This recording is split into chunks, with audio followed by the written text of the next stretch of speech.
स्वागत है आपका द 7 डे स्टोरी बुक में। यहाँ हर दिन एक नई कहानी होगी, कुछ जो आपको मुस्कुराएंगी, कुछ जो आपको सोचने पर मजबूर करेंगी और कुछ जो आपके रोंगटे खड़े कर देंगी। आज की हमारी कहानी है नमक की राजकुमारी। एक बहुत पुराने समय की बात है। एक बूढ़े राजा थे जिनका नाम राजन था। उनके पास 3 सुंदर बेटियां थीं। राजन राजा अपनी बेटियों से बहुत प्यार करते थे और चाहते थे कि उनकी शादी से पहले उन्हें सबसे अच्छा राज्य मिले।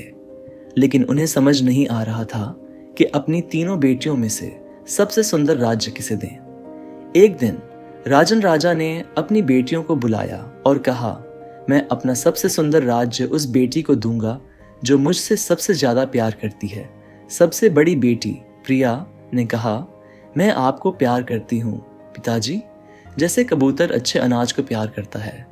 फिर मझली बेटी तन्वी ने कहा, मैं आपको प्यार करती हूँ पिताजी, जैसे गर्मियों के दिन ठंडी हवा को प्यार करते हैं। राजन राजा ने मुस्कुराया। अंत में सबसे छोटी बेटी लावण्या ने कहा, मैं आपको प्यार करती हूँ पिताजी, जैसे लोग नमक को प्यार करते हैं। राजन राजा का चेहरा बदल गया। नमक? क्या यही है जिसके लिए मैंने तुम्हें इतने सालों तक पाला और प्यार किया? यहाँ से चली जाओ, मेरी नजरों से दूर हो जाओ। लावण्या ने अपने पिता को समझाने की कोशिश की कि नमक कितना जरूरी है, लेकिन राजन राजा ने उसकी बात नहीं सुनी। वह रोई और भीख मांगी, लेकिन उसके पिता ने उसे महल से बाहर निकाल दिया। बेचारी लावण्या बहुत उदास थी और चलती रही। वह तब तक चलती रही जब तक वह एक विशाल हरे भरे जंगल में नहीं पहुंच गई। वहां उसने एक बड़ा खोखला पेड़ देखा और उसमें छिप गई। वह जंगल से स्वादिष्ट मेवे और पके जामुन इकट्ठा करके खाने लगी। एक दिन पड़ोसी राज्य का राजकुमार अर्जुन शिकार पर निकला। वह एक हिरण का पीछा कर रहा था जब उसने लावण्या को देखा। लेकिन जब लावण्या ने राजकुमार को देखा तो वह तुरंत अपने खोखले पेड़ में छिप गई। सुंदर राजकुमार अर्जुन ने जल्द ही पेड़ को ढूंढ लिया और खोखले में चिल्लाया, वहां कौन है? लेकिन लावण्या ने जवाब देने से इनकार कर दिया। वहां क्या है? बोलो बोलो। डरी हुई लावण्या आखिरकार बाहर आई। लावण्या बहुत सुंदर थी, लेकिन वह रोना बंद नहीं कर पा रही थी। राजकुमार अर्जुन इतना अभिभूत हुआ कि उसने उदास लावण्या को गले लगा लिया। उसने उसे अपने घोड़े पर बिठाया और अपने महल में ले गया। उनकी शादी बहुत भव्य थी। समय बीतने के बाद युवा राजा अर्जुन ने अपनी दुल्हन लावण्या से एक दिन पूछा, तुम्हारे पिता ने तुम्हें क्यों भगाया था? लावण्या ने बताया, क्योंकि मैंने उनसे कहा था कि मैं उन्हें लोगों के नमक की तरह प्यार करती हूँ। अर्जुन ने मुस्कुराते हुए कहा, इसमें क्या गलत है? और उसने एक योजना बनाई।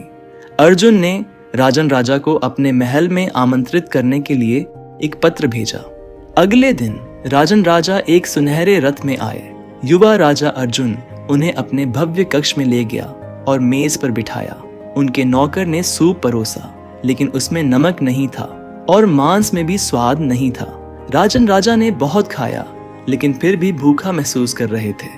उन्होंने कुछ देर तक चुपचाप खाया, लेकिन आखिरकार बोलना पड़ा, तुम्हारे पास कैसा रसोइया है बेटा? कौन बिना नमक का खाना बनाता है?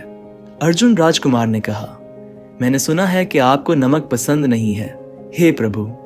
राजन राजा ने पूछा, किसने कहा तुम्हें? तभी लावण्या रानी सामने आई। आपकी बेटी ने पिताजी।